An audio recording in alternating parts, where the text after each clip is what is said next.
দর্শক, এই মুহূর্তে আমরা আবারও আপনাদের সাথে সংযুক্ত হয়েছি টেকনিক্যাল ত্রুটির কারণে। আপনারা জানেন যে বরগুনা শহরে যে রাস্তা দখল করে ধান ব্যবসা করা এবং যানজটের প্রতিবাদ করায় হোটেল শ্রমিক এবং হোটেল মালিক সহ 3 জনকে মারধর করার ঘটনা ঘটেছে। আমরা আসলে তাদের মুখ থেকে জানতে চাই আসলে সেদিন কি ঘটনা ঘটছিল এবং 3 জন যে হোটেল শ্রমিক 2 জন তারা কিন্তু প্রাথমিক চিকিৎসা নিয়েছে। অপরদিকে যে হোটেল নারী হোটেল ব্যবসায়ী তিনি কিন্তু হাসপাতালে ভর্তি রয়েছেন। এই মুহূর্তে বরগুনা জেলা সদর হাসপাতাল থেকে আমরা সংযুক্ত হয়েছি। আমরা সরাসরি আসলে আবারও শ্রমিকদের সাথে কথা বলবো। আমার নাম কি? আমার নাম রাজু। রাজু, আসলে কি ঘটছে কি বলো? আমরা খাসপুর থেকে প্রতিদিন পানি আনার ওই ব্রিজের ওই জায়গাতে আমরা যখন নামি তখন ওই যে শামিমা এসে ধান নামায় এই রাস্তাঘাট আটকে থইছে। তারপরে যে আমরা যখন নামি এইবার যে একটা জামজট পড়ছে, এই জামজট যখন পড়ছে আমরা একটু দাঁড়াইছি, যে জামজট গেছে এবার আমরা নামছি। নামার পর এই শামিমা ডাক দিয়ে তার যখন ধানের একটা অটো আইছে, ডাক দিয়ে সে মানে আমাদের চলাচল রাস্তা বন্ধ করে দিয়েছে, মানে অটো আর মোবাইল থেকে। তোমাদের হোটেল কোথায়? হোটেল আলিয়া মাদ্রাসার ব্রিজের? হ্যাঁ, আলিয়া মাদ্রাসা ব্রিজের গোড়ায়। হ্যাঁ, তারপরে দিয়ে যখন আটকে তুইছে আমরা নামিয়ে বলছি আমরা ঠালা জায়গায় আনলাম। নামিয়ে বলছি যে শামিমা আমি তো জানেন যে আমরা হিন্দে নামবো বা হিন্দে ঢুকবো এই রাস্তাটা দেয়া, আপনি অটো দিয়ে আমি ধানটারে নামান রাস্তার মাঝে আরো করিয়া। হ্যাঁ, আমাকে তো যাওয়া লাগবে এখান থেকে। এবারে কইছে যে তোমরা পূবে যাও। যখন কইছি পূবে যাও, আমি কইছি যে কেন পূবে যাম কে, পূবের ওই রাস্তায় যাইতে কে, কিন্তু আমাকেও রাস্তা এসে যাইয়া উত্তরে, আমরা পূবে যাম কে।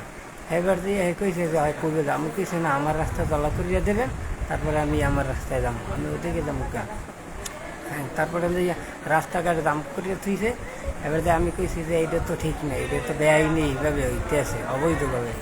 এবার যে আমি যে কইছি, তারপরে হে কইস কে তোর রাস্তা, হ্যাঁ তোর বাহির রাস্তা। এবার আমি কইছি না, আমার বাহির রাস্তা। এবার যে আমি এইটা করার পর এবার যে আই আমারে মারধর করা শুরু করছে। মারধর করা শুরু হচ্ছে আমার কল্লার দিয়া। তারপরে যে আমার লগে একটা লোকাল মানে আমার সাথে আরও একটা কর্মচারী এলে আর লেবার টেবার সবাই ধরে নিয়ে ঘরে নিয়ে ম্যানেজার সহ তার ঘরে নিয়ে ম্যানেজার সহ কিনেছে আর কিনে জামা জমা ছিঁড়িয়ে দিয়েছে। তারপরে আমি গেছি আমার মহাজনের দ্বারে গেছি। যাওয়ার পর আমি মহাজনের বলছি, ফোন দিয়ে বলছি হে বাসায় আনলে মহাজনের বউ হে আবার যে আইয়া জিগাইছে যে তুমি এরম করছো কে, আমার কর্মচারী মারছো কে। এবার যে কি জিগাইছে, এবার হেরো মারছে, মারিয়া তারপরে হেয়ার বহে বসি মারছে। আমরা একজন শ্রমিকের কথা শুনলাম। আসলে বরগুনা শহরের যানজট এমনটাই যে একটি রাস্তা থেকে অন্যটি রাস্তায় যেতে হলে প্রায় আধা ঘন্টা সময় লাগে যানজট, এবং বিভিন্ন সময় পথচারী এবং চালকদের মধ্যে বাকবিতণ্ড মারামারি পর্যন্ত হয় এই যানজটের কারণে। এবং বরগুনায় যে এই ধানের ব্যবসার যেটি বললো যে রাস্তায় ধানের ব্যবসা করে, রাস্তা এবং পার্কিং, অবৈধ গাড়ি পার্কিং, এটা সকাল থেকে শুরু হয় রাত 12টা পর্যন্ত চলে। আমরা আরেকজন শ্রমিক ওই হোটেলের, তার সাথে একটু কথা বলবো। তোমার নাম কি? মোহাম্মদ ইব্রাহিম। ইব্রাহিম, কি ঘটছে সেদিন একটু বলো। আমরা যে পানি নিয়ে আসার সময় ব্রিজে যানজট বাড়ছে, তারপর আমরা যানজট থামছে পরে আমরা নিচে নামছি। তারপর শামীম মেওয়াল যে অটোতে দান ভরেন আমাদের চলাচল রাস্তায় আটকায় ফেলছে। তারপর আমরা বলছি যে আপনি একটু পরে সরাইয়া রাখেন, আমাকে একটু যাইতে দেন। সে বলেন না, তোরা ওদিকে পূবের রাস্তা দিয়ে যা। আমরা বলতে আছি যে আমাকে রাস্তায় দিয়ে, আমরা এই রাস্তা দিয়ে যাব, আমরা ওই রাস্তা দিয়ে কেন যাবো? কয় এটা কি তোর বাপের রাস্তা? আমরা কই না, এটা আমার বাপের রাস্তা এরকম বলছি। তারপরে আমার বড় ভাইয়ের গায়ে হাত তুলছে। আমরা সবাই মিললে সারান গেছি, আমি সারার যেয়ে আমার গায়ে হাত তুলছে। আমার গা পাশে লাথি মারছে, ঘুষি মারছে। এইবার আমার আর ওদের মধ্যে ঢুকে এবার আমার ম্যানেজার লেবার সহ মিললে মারছে। এগুলো কি প্লাস্টার? হ্যাঁ। তো হাসপাতালে ভর্তি হয়েছিলাম? না, প্রাথমিক চিকিৎসা নিচ্ছে। গেঞ্জি ছিঁড়ে ফেলাইছে? হ্যাঁ, গেঞ্জি টাইনে ছিঁড়ে ফেলাইছে, পিছনেও। পুরো গাটা আসলে প্লাস্টার ব্যথার জন্য হয়তো বা এই প্লাস্টার লাগিয়েছে এবং প্রাথমিক চিকিৎসা নিয়েছে। আমি তোমার কোথায় মারছে যদি একটু? আমার এই জায়গা বুকে মারছে, এবার যে এই গলায় ঘুষি মারছে, এবারে আয় মারছে, এই কোহে লাগতে পারছে আমার। আমার এই কোয়ে লাথি মারছে। এরা আসলে এতটাই যে সহজ সরল যে এরা হাসপাতালে আসছে, কিন্তু হাসপাতালে এসেও এরা কিন্তু তাদের চিকিৎসা যেটা সেটি পায়নি, তারা প্রাথমিক চিকিৎসা নিয়েছে। এবং বলছিল যে এর আগে থানায় গিয়েছিল, কী কারণে গিয়েছিল? থানায় গেছিলাম যে যে মারামারির পর থানায় গেছিলাম যে আমাকে দুইজনারে যে এরম মারছে, তারা এইবার কইছে যে দিতে দাও।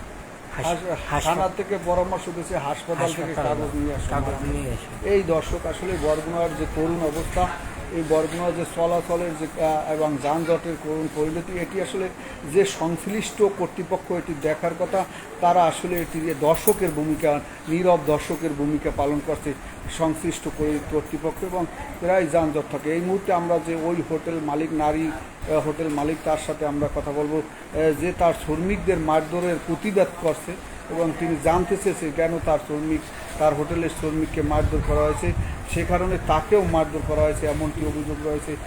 যদি আমরা একটু জানতে চাই, আপনার নাম কি? আমার নাম আখি। হ্যাঁ, আখি। কী ঘটনা ঘটছে যদি একটু? ঘটনা ঘটছে হতে ওই ব্যবসায়িক স্বামীন আমার কর্মচারীরা হাত তুলছে, মারছে, আর আগে পিছে কি হয়েছে ওই পানি নেওয়া প্রতিদিন আমাকে এরকম ডিস্টার্ব করে, প্রত্যেক রাস্তা আটকাই থয়ে কি একটা দিয়ে আটকাই রাখে? কি দিয়ে? ধানের গাড়ি দিয়ে ধানের ব্যবসা করে একালে রাস্তায় হালাইয়া মাঠে আমাকে দরজার সামনে ধান থই। অনেক দিন রিকোয়েস্ট করছি, ও টাকার বড়াই দেখায়, এটুলি কয় 2 দিন পর তো কিন্তু উৎফট করে দেবো, তো উৎফট করে দেবো। এই আমার কর্মচারীরা হাত তুলছে, আমি জিগিতে যাওয়ার পরই ও আমার গায়ে হাত তুলছে, আমারে মারছে, চুল ধরে টানছে, বুকে কিল মারছে, এই ওন্না ধরে টানিয়ে ও ওন্না লই গেছে কারণ না। এই অবস্থা আমি কোনো এ ব্যাপারে কোনো ন্যায়- মামলা করছে? মামলা এখন তৈরি করি না, আমি খুব অসুস্থ, হসপিটাল ভর্তি, আমি খুবই অসুস্থ। মামলা টামলা হয় না, সবাই কয় সালিশিতে বইয়ে আমরা উচ্চ বিচার করবো। দেখেন আপনার সালিশি পছন্দ না হইলে এরপর আপনার মামলায় যাইবেন না, এই কইতেছে। আর ও কইতেছে মামলায় গেলে কি হইবে, একখানে 25 লাখ টাকা হালাই দিলে কি হইবে, তোরা খয়রাতির গাল, তোরা আইজে তোকে উঠফট করতে আইজ সময় লাগবে 10 মিনিট। ও ব্যবসায়িক মামুন এই আমাকে ব্যবসা সুস্থভাবে করতে দেয়, আমরা ক্ষুদ্র ব্যবসায়ী। প্রথমে কারে মারছে? মারছে আমার কর্মচারী দুইটারে, হেই জিজ্ঞাসা করতে যাই গেছি, ওরে আমি যেই জিজ্ঞেসি ও উঠেই আমারে মারছে, ও আমারে মারধর করছে। দর্শক, আপনারা শুনলেন যে এই নারী যে হোটেল ব্যবসায়ী, ওনারা হয়তো ভাতের হোটেল এবং আলিয়া মাদ্রাসার ওখানে তারা ব্যবসা করে, এবং ওনার এই যে দুই শ্রমিক, এবং এটি কিন্তু আসলে বরগুনার নিত্য নৈমিত্তিক ব্যাপার যে বরগুনা শহরের সকল আসলে বেশিরভাগ রাস্তাই এখন এই রাস্তা দখলে থাকে এবং অবৈধ দখলে থাকে এবং অবৈধ গাড়ি পার্কিং, এবং এটি যে সংশ্লিষ্ট কর্তৃপক্ষের দেখার বিষয়, তারা কিন্তু নীরব দর্শকের ভূমিকা পালন করে, সেই কারণে সমাজে কিন্তু অহরহ মারামারি এবং এই দুর্ঘটনা ঘটতেই থাকে। এবং এই যে সহজ সরল এই দুই শ্রমিক, তোমার বয়স কত? 16। এরা কিন্তু আসলে এই হোটেলে শ্রম দিয়ে আসলে জীবিকা নির্বাহ করে, এদের পরিবার চলে। এরাও কিন্তু আজকে তারা যেটি জানিয়েছে যে তারা আসলে এই যানজট এবং এই যানজটে তারা গাড়ি নিয়ে বা পানি নিয়ে আসতে পারে না বিধায় তারা প্রতিবাদ করেছে। সেই প্রতিবাদ করাই কিন্তু তাদের ন্যায় প্রতিবাদই কিন্তু তাদের আজকে কাল হয়ে দাঁড়িয়েছে এবং তারা মারধরের শিকার হয়েছে। ও বলছিল যে তোমাকে আটকিয়ে রাখছে দোকানে, আরবে, সত্য? আমাকে ধরে নিয়ে এই আরদের ভিতরে ঢুকে ম্যানেজার, মালিক, মহাজন সবাই মিলে আমাকে মারধর করছে, লেবার টেবার সহ। আসলে এই এবং আমরা কিন্তু দেখতে পেয়েছি যে তার গায়ে সব জায়গায় কিন্তু এইভাবে প্লাস্টার লাগানো, কিল ঘুষি দিয়েছে নাকি? হ্যাঁ, কিল ঘুষি লাথি মারছে। লাথি মারছে।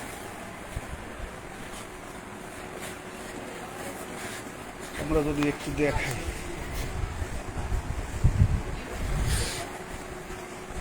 এবং এই যে এই হোটেলের মালিক এবং তার স্ত্রী, সেও কিন্তু এই হোটেলে সবসময় দেখাশোনা, এবং যেখানে তার শ্রমিকরা আহত হয়েছে সেখানে কিন্তু তিনি তাৎক্ষণিক প্রতিবাদ করছে এবং তাকেও মারধর করা হয়েছে, আপনারা দেখলেন। এবং এটি তারা একটি সুষ্ঠু ন্যায় বিচারের কামনা করে। এই ছিল দর্শক, আবার নতুন কোনো বিষয় নিয়ে আপনাদের মাঝে হাজির হব। ততক্ষণ ভালো থাকবেন, সুস্থ থাকবেন, নিরাপদে থাকবেন।